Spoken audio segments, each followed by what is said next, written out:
श्रोता कौन है और सुनने के नियम क्या है? कथा सुनने का मतलब है पहले उसका श्रवण करो और जो सुना है फिर उसका चिंतन करो और चिंतन के माध्यम से फिर तदाचरण करने की चेष्टा करो। आज गोकर्ण जी महाराज ने आदरणीय आत्मदेव जी को जो उपदेश किया उसका मेरे जीवन से कितना संबंध है, इसका विशद विवेचन जिसमें किया जाए, उसका चिंतन करो, फिर ऐसा आचरण करने की चेष्टा करो। तो श्रवण, मनन और निधिध्यासन, ये श्रवण की 3 पद्धति है। एक सुनार ने बड़ी सुंदर मूर्ति बनाई, बड़ा सत्संगी स्वर्णकार था, और मूर्ति जब बनाई तो नुमाइश मैदान में प्रदर्शनी में मूर्ति सजाई और लोग देख रहे हैं मूर्ति के नीचे लिखा है वशिष्ठ देव, दोनों मूर्ति वशिष्ठ। लोगों ने पूछा क्या दाम है? बोले साहब इसमें एक मूर्ति 500 रुपए की है और एक मूर्ति लाख रुपए की है। लोग बोले लाख वाली कौन सी है और 500 वाली कौन सी है? बोले ये आपको बताना है, मैंने तो यहां रखी है। इसमें एक 500 की है, एक लाख रुपए की है। लोगों ने कहा वो लाख रुपए वाली सोने की है क्या? नहीं, दोनों पीतल की है। दोनों मूर्ति पीतल की हैं, दोनों मूर्ति 40-40 केजी की हैं। बनाने वाला भी मैं हूं, मॉडल भी एक है, और एक रत्ती भी कोई भारी नहीं है, एक रत्ती भी कोई हल्की नहीं है। बनाने वाला आपके सामने बैठा है, दोनों ही वशिष्ठ देव की मूर्ति हैं, पर इसमें एक लाख रुपए की, एक 500 रुपए की, ये आपको बताना। अब लोग बेचारे मूर्ति को उठाएं, कोई उसको उल्टी सीधी करके देखे, कोई नाक में अंतर तो नहीं है। जैसे कभी कभी अखबार में फोटो आते हैं ना, दोनों फोटो एक से, और कहते हैं इन दोनों में 5 अंतर है, अब आप बताइए क्या अंतर। तो मैंने देखा लोग वहीं पर कलम कॉपी लेके बैठ जाते हैं, तुरंत लिखेंगे, और उसमें अंतर दिखते भी नहीं और हैं भी अंतर, 5 अंतर निकलते हैं। सुनार ने बोला आप बताइए इसमें लाख रुपए की कौन सी और 500 की कौन सी? अब सब लोग उठाकर कोई उल्टा करके देखें, कोई कान में उंगली डाल के देखें, कोई नाक में देखे, बिल्कुल एक जैसी मूर्ति। वजन में एक रत्ती का अंतर नहीं, बनाने वाला एक और बिल्कुल बराबर, और दोनों वशिष्ठ की मूर्ति, और दामों में इतना अंतर। हजारों लोग फेल हो गए। एक संत उधर से निकल के जा रहे थे। संत ने देखा ये स्वर्णकार तो मैंने सत्संग में देखा कई बार। कथा सुनने वालों के चेहरे की आभा दूसरी हो जाती है, उनका रहन सहन, उनकी भाषा शैली सब परिवर्तित हो जाती है। उनकी हर बात में कोई न कोई गंभीरता छुपी रहती है। महात्मा जी बोले अच्छा मूर्ति बनाई है? बोले हां जी, मैं परीक्षा लेकर देख सकता हूं मूर्ति की? देखिए। महात्मा जी ने सुतली हाथ में ली और गीला हाथ करके सुतली को ऐसे बट दिया, और पहली मूर्ति के कान में सुतली को डाला तो सुतली पार निकल गई। महात्मा बोले 500 रुपए की है ना? हां जी महाराज, ठीक कहा आपने, 500 रुपए की है। अब दूसरी मूर्ति के कान में जब सुतली को डाला तो कान पार नहीं था, घुमावदार छेद ऐसे था। अब वो सुतली कान में डालते गए और सुतली ऐसे ऐसे मुड़ करके सीधी पेट में चली गई। बोले लाख रुपए की है। जो सुनकर के इधर से इधर निकाल दे वो है सरोता या सोता, लेकिन सुनकर जो जीवन में उतार ले वही है सच्चा श्रोता। और वो श्रोता एक बार भी ध्यान से सुनेगा, 8वें दिन से उसके जीवन में परिवर्तन आएगा, पक्की बात है। जितने प्रेम से धुंधकारी ने सुना। एक और बात, एक माता मेरे से पूछ रही थी, बहुत दिन हो गए, बोले ठाकुर जी मैंने 50 कथाएं अपने जीवन में सुनी हैं। मैंने कहा कैसा लगा? वो लगा बगा तो सब ठीक है महाराज, लेकिन वो कथा सुनने के बाद में विमान आता है, मेरे लिए कभी नहीं आया। हाँ, बोले धुंधकारी ने कथा सुनी, आप कहते हैं विमान आ गया, और मैंने 50 सुन ली, आज तक नहीं आया। और ठाकुर जी सत्य कहती हूं, हर कथा पानी पी के सुनती हूं, भोजन भी नहीं करती। और हर कथा में जमीन में सोती हूं, पूरे नियम का पालन करती हूं, माला भी जपती रहती हूं, पर विमान नहीं आया। पहले आता था तो आज भी आना चाहिए, और पहले आया था तो अब क्यों नहीं आता। मैंने कहा चलो कांटेक्ट करता हूं ऊपर, पर एक बात बताओ, विमान आ गया तो जाने के लिए तैयार हो? बोले अभी बैठी हूं, अभी ले जाए। पर विमान आना चाहिए, क्यों नहीं आता? मैंने कहा माता, विमान का मतलब क्या है ये तो समझो। भागवत में लिखा है, जब तक विमान आवे नहीं तब तक कथा सुनते ही जाओ। मुहुरहो रसिका भुवि भावुका निगम कल्पतरोर गलितम फलम सुखमुखाद अमृत द्रव संयुतम पिबत भागवतम रसमालयम। इसको कब तक पियो? बोले आलयम मोक्ष पर्यंतम, आलयम मोक्ष पर्यंतम, मृत्यु पर्यंतम। जब तक मुक्ति न हो जाए तब तक इसको पीते ही जाओ, पीते ही जाओ, तो विमान आएगा। अब ये विमान एक कथा सुनने के बाद भी आ सकता है और 1000 कथा सुनने के बाद भी आ सकता है। जब तक विमान नहीं आवे तब तक कथा सुनते जाओ। मैया बोली क्या मतलब? मैंने कहा कथा सुनने के बाद यदि विमान नहीं आया तो माता समझो तुमने कथा सुनी ही नहीं। मैया बोली तो 50 सुनी थी वो सब बेकार है। मैंने कहा ये तो तुम देखो विमान आया कि नहीं। विमान का मतलब होता है विगता मान विमान। हनुमान जी का नाम हनुमान क्यों? जिसने अपने मान का हनन कर लिया वो हनुमान, जिसने अपने मान को नष्ट कर दिया वो हनुमान, और जिसके हृदय से मान अभिमान निकल गया वही विमान। कथा सुनने के बाद भी यदि अभिमान दिल में बना हुआ है तो समझो विमान आया ही नहीं। और एक कथा सुनने के बाद भी जीवन का अभिमान निकल गया, यही तो विमान है।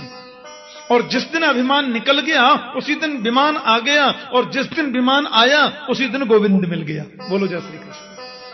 पक्की बात है। क्योंकि तृणादपि सुनीचेन तरोरपि सहिष्णुना कि अमानिना मानदेन कीर्तनीय सदा हरि।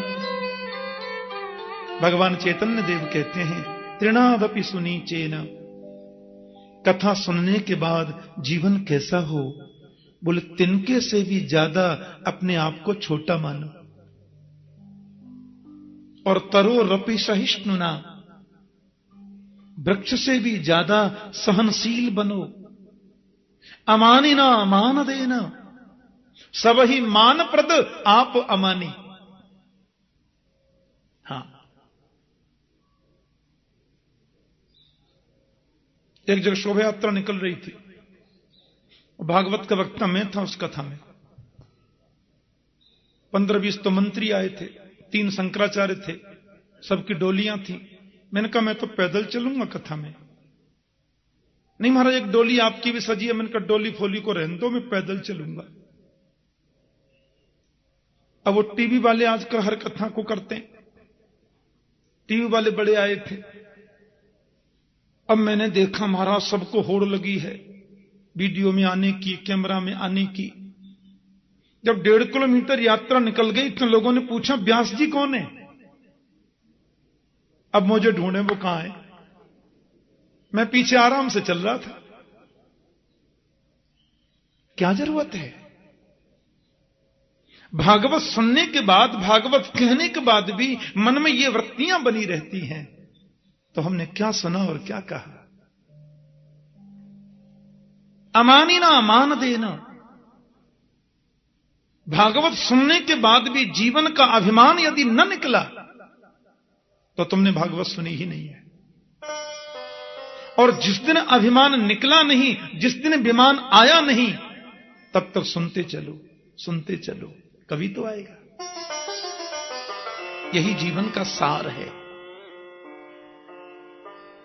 विमान का मतलब है विगता मान विमान, जीवन का अभिमान निकल जाए। और धुंधकारी अहम निकल गया। ये अहंकार ही तो धुंधकारी है। गोकर्ण ही तो विवेक है। गोकर्ण रूपी विवेक जब ज्ञान रूपी भागवत का आश्रय ले तो अहंकार रूपी धुंधकारी चला जाता है, तो विमान हो जाता है। बोलो जय श्री कृष्ण। ये 7 दिन में कथा सुनने का भी, कथा जो हम सुबह 9 बजे से सुनेंगे, 9 बजे से जो हम सुनेंगे कल भागवत कथा, 7 ही दिन में क्यों? क्योंकि हमारा जन्म 7 ही दिन में होता है। रवि, सोम, मंगल, बुध, बृहस्पति, शुक्र और शनि, 8 दिन तो होते ही नहीं। और संजोग देखो, यहां अपनी कथा भी आरंभ रविवार से ही हो रही है। बोलो जय श्री कृष्ण। माता की कृपा से सब संजोग बनते जाएंगे, देखना। शिवरात्रि पर्व भी इसी कथा में आ जाएगा। फाल्गुन मास बसंतोत्सव तो चल ही रहा है हमारे ब्रजमंडल में। हां, बनाना नहीं पड़ता, ऑटोमेटिक बनता है। रवि, सोम, मंगल, बुध, बृहस्पति, शुक्र और शनि। 7 दिन की कथा का मतलब है जीवन में जितने 7 दिन निकल चुके उनकी अशुद्धि दूर हो जाए। आगे जो 7 दिन आने वाले हैं वो निर्मल और पवित्र बन जाएं। हमारे शरीर में अंदर भी तो 7 ग्रंथियां होती हैं। अविद्या, अस्मिता, राग, द्वेष, अभिनिवेश, अहमता और ममता। एक एक दिन की कथा के श्रवण से एक एक ग्रंथि हमारी खुलती चली जाए। और जिस दिन 7 ग्रंथियां खुल जाएं, उसी दिन तो विमान आता है।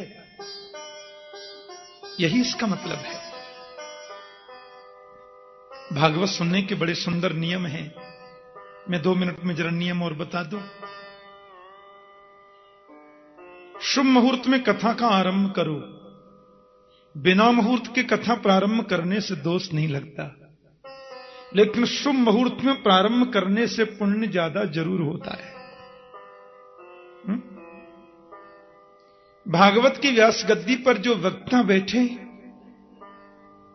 उसको विरक्तो वैष्णवो विप्रो वेद शास्त्र विशुद्धिकृत, उसको परम विरक्त होना चाहिए, संतोषी होना चाहिए। श्रीमद् भागवत में सदगृहस्थ सुदामा जी को उत्तम कोटि का विरक्त कहा है। कृष्ण स्यासीत सखा कश्चित ब्राह्मणो ब्रह्मवित्तम विरक्त इंद्रियार्थेषु प्रशांतात्मा जितेंद्रिय। तो गृहस्थ जीवन में जो संतोषी होता है उसकी विरक्त संज्ञा हो जाती है।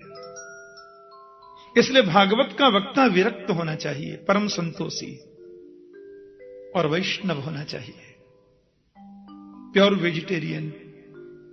रामकृष्ण के भक्त को वैष्णव कहते हैं। विष्णु इदम वैष्णवम। वेद शास्त्र में निष्णात भी होना चाहिए। व्यास मंच पर उद्धरण भी देवे तो शास्त्रों का दे। ठीक है, कभी थोड़ा सा 1-2 मिनट कुछ कह दिया, अलग बात है, लेकिन ज्यादा चर्चा शास्त्र की करे। नियम है कथा का। बीच में आलस्य न आ जावे, इसलिए जय शब्दम नमः शब्दम शंख शब्दम चकारे। बीच में कभी कीर्तन करावे, कभी जय जयकार लगाए, कभी शंख ही बजाए, ताकि श्रीमती निद्रा जी आक्रमण न कर लें श्रोताओं पर। हो सके तो 5 ब्राह्मणों का वर्ण करें, वर्णम पंच विप्राणाम। वक्ता के बगल में कुछ सुंदर कीर्तन आदि की व्यवस्था करें। वक्तु पार्श्वे सहायार्थम अन्य स्थाप्य तथा विधो। वेदियों की स्थापना, देवों का स्थापन, और कथा सुनने का नियम है कि 1 मिनट भी कथा छूटे नहीं, ये प्रयास करें श्रोता। व्यास के आने से 15 मिनट पहले आके बैठे। कल कल निनादिनी पावन यमुना का तट, श्री राधा माधव की रास क्रीड़ा स्थली श्रीधाम वृंदावन, उसमें भी परम पावन परम पुनीत गोपियों के द्वारा समाराधित श्री श्री मां कात्यायनी के चरणों में बैठकर गोपियों ने जिस गोविंद को चाहा उसकी महिमा से संवेष्टित श्रीमद् भागवत की कथा श्रवण करने का अवसर मिले, इससे बड़ा सद्भाग्य और क्या हो सकता है। तो कथा सुने तो बिल्कुल नियमबद्ध होकर के 1 मिनट भी छूटे न कथा हमारी, पूरी सुने, ये नियम है। और तीर्थ में, वृंदावन को हम लोग तीर्थ नहीं कहते। मुझे लगता है वृंदावन को तीर्थ कहना तो वृंदावन धाम का अपमान करना है। 4 धाम में वृंदावन का नाम नहीं है। हां, उत्तर में बद्रीनाथ, दक्षिण में रामेश्वरम, पूर्व में जगन्नाथ, पश्चिम में द्वारकाधीश, 4 धाम। उत्तर के 4 धाम अलग, फिर पश्चिम के 4 धाम अलग, फिर पूर्व के 4 धाम अलग, दक्षिण के 4 धाम अलग, वो अलग अलग भी हैं, उनमें वृंदावन नहीं है। तीर्थों की लिस्ट में वृंदावन का नाम नहीं है। तीर्थों का राजा प्रयाग है, तीर्थों के गुरु पुष्कर हैं। वृंदावन क्या है? बोले तो मेरे गोविंद का अपना घर है। बोलो जय श्री कृष्ण। तीर्थों का राजा जब प्रयाग को बनाया गया तो सब लोग उसको टैक्स देने जाते, कर देने जाते, भेंट देने जाते, वृंदावन कभी नहीं गया। प्रयागराज ने बड़ी मीटिंग बुलाई, देवताओं के साथ में ब्रह्मा के पास गए। ब्रह्मा से बोले ऐसे ही अपमान कराना था तो आपने की, तीर्थों का राजा बनाया मुझे। ये सब लोग आते हैं मुझे भेंट देने, ये छोटा सा वृंदावन कभी आता नहीं। ब्रह्मा बोले वृंदावन के बारे में कुछ भी कहने की मैं स्थिति में नहीं हूं, पर तुम्हारी सहायता कर सकता हूं। ब्रह्मा जी सबको लेकर के नारायण के पास गए, गोविंद के पास। कन्हैया बोले बोलो। बोले ये तीर्थराज बड़े दुखी हो रहे हैं कि सब तीर्थ मुझे भेंट देने आते, कर देने आते, वृंदावन कभी आता नहीं। मुस्कुरा करके बोले गोविंद, तीर्थराज प्रयाग से, ओ भले आदमी, मैंने तुम्हें तीर्थों का राजा बनाया था, अपने घर का राजा थोड़ी बनाया था। अरे गोविंद का स्थान है अपना। और हमारे ब्रज के रसिक संत तो कहते हैं कि रे मन वृंदा विपिन निहार, यद्यपि मिले कोट चिंतामणि, तदपि न हाथ पसार। विपिन राज सीमा से बाहर, तो हरिहु को न निहार। वृंदावन की सीमा से बाहर गोविंद भी आखन के बोले मैं आ गया, आओ मेरा दर्शन करने। तो उनसे भी बोल दो तुम्हारी गर्ज पड़े तो अंदर ही आके दर्शन दे दो, हम तो यहीं रहेंगे। तो वृंदावन मतलब पूरा ब्रजमंडल, 84 कोस का ब्रजमंडल। हाँ, ये पूरा वृंदावन ही का ही स्वरूप है। वृंदावन ब्रज माही या ब्रज वृंदावन माही एक ही बात है। वृंदावन ब्रज माही कहो या ब्रज वृंदावन माही कहो, एक ही बात है। उस वृंदावन में कथा सुनने का अपना अलग महत्व होता है। बोले महाराज जी खाना क्या चाहिए? बोले 7 दिन हो चुके तुम फलाहार लेके सुनो, नहीं तो केवल घी पी के सुनो, नहीं कर सकते तो 1 टाइम फलाहार 1 शाम भोजन लेके सुनो, ये भी नहीं कर सकते दिन में 5 बार भोजन करो पर कथा सुनो। भोजनम तू बरम मन्ये नत विघ्न करो यदि, नोपवास वर प्रोक्ता कथा विघ्न कारक। हाँ, हम तो फलाहार लेके सुनेंगे और दूसरे दिन ही गड़बड़ हो गया, पेट छूट गई ना कथा। इसलिए हल्का भोजन लेकर भी, दोनों टाइम प्रसाद लेकर भी कथा सुनने में मन लगे तो कोई दोष नहीं है। और वृंदावन में तो इनसे नियमों की जरूरत ही नहीं है। माता की गोद में बैठे, क्या चिंता है।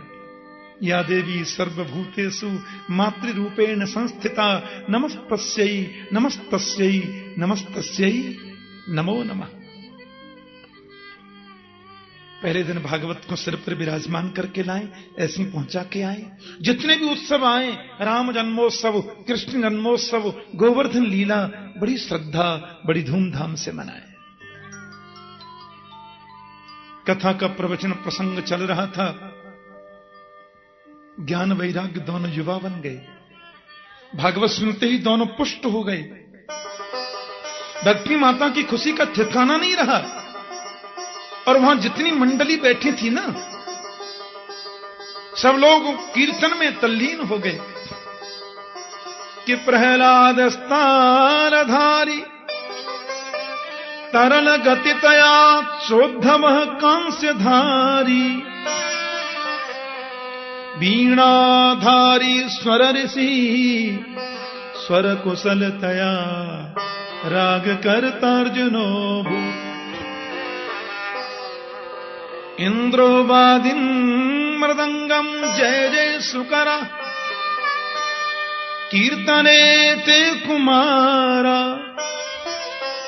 यत्राग्रे भाव भक्ता सरस रचनया व्यासपुत्रो बभूव। भक्ति देवी जब प्रकट हो गई ना वहां पर, तो लिखा है श्री कृष्ण गोविंद हरे मुरारे नाथेति नामानि मुहुर्गृणन्ति। भक्ति देवी कीर्तन करने लगी बड़े भाव से। हम भी भक्ति के साथ में मिलकर के कीर्तन कर लें 2 मिनट। फिर आपको एक बात बता दूं, आरती से पहले कोई भी अपना स्थान नहीं छोड़ेंगे।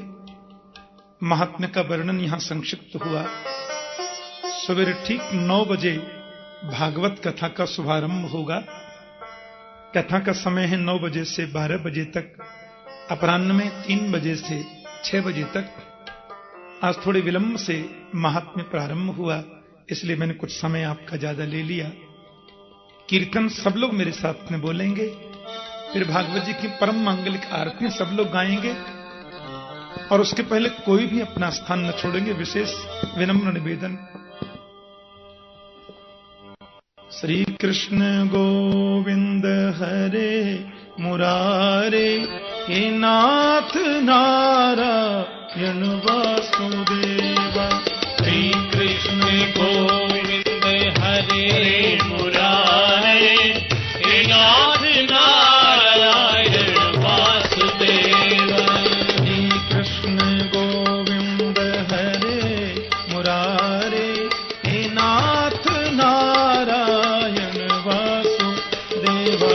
श्री कृष्ण गोविंद हरे मुरारे हे नाथ नारायण वासुदेवा।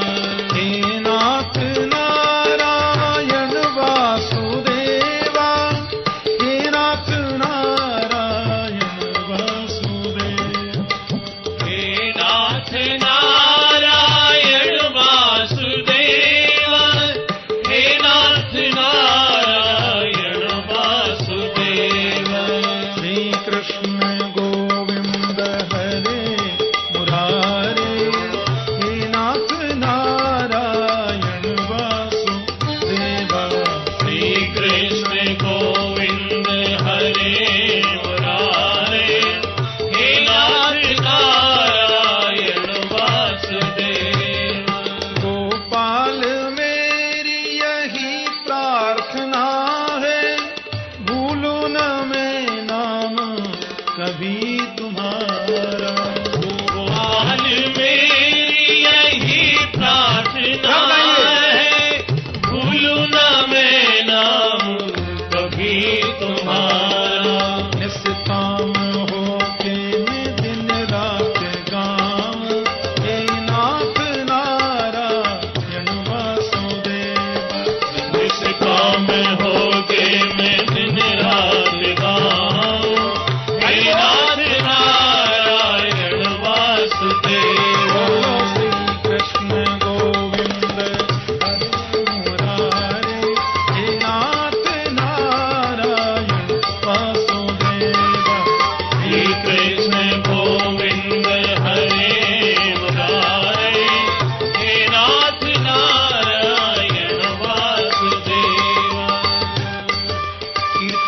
ताली बजाने से हाथ की रेखा बदल जाती है। हाँ, माता यशोदा हरि को जगावे, गोपाल जागो अब नैन खोलो। माता यशोदा हरि को जगावे, गोपाल जागो अब नैन खोलो। घरे खड़े गोप बुला रहे हैं, हे नाथ नारायण वासुदेव। घरे खड़े गोप बुला रहे हैं, हे नाथ नारायण वासुदेव। बोलो श्री कृष्ण गोविंद हरे मुरारे, हे नाथ नारायण वसुदेव। श्री कृष्ण गोविंद हरे मुरारे, हे नाथ नारायण वासुदेव। देहांत काले तुम सामने हो, बंसी बजाते मन को लुभाते। देहांत काले तुम सामने हो, बंशी बजाते मन को लुभाते। यही गीत गाते में तन नाच प्यार, हे नाथ नारायण वासुदेव। यही गीत गाते में तन नाच जाऊं, हे नाथ नारायण वासुदेव। हे नाथ नारायण वासुदेव, हे नाथ नारायण वासुदेव।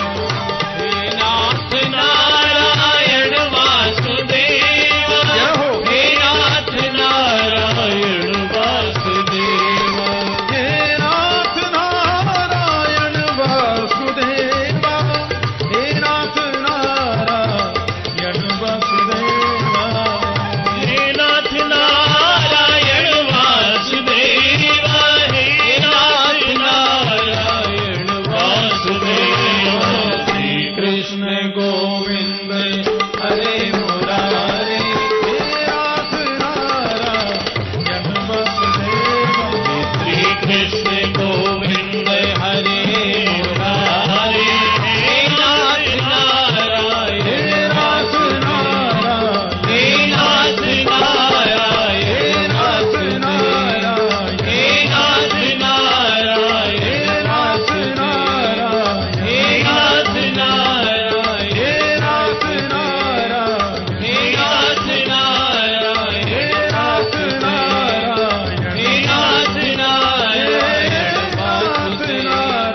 हे नाथ नारायण, हे नाथ नारायण, हे नाथ नारायण, हे नाथ नारायण।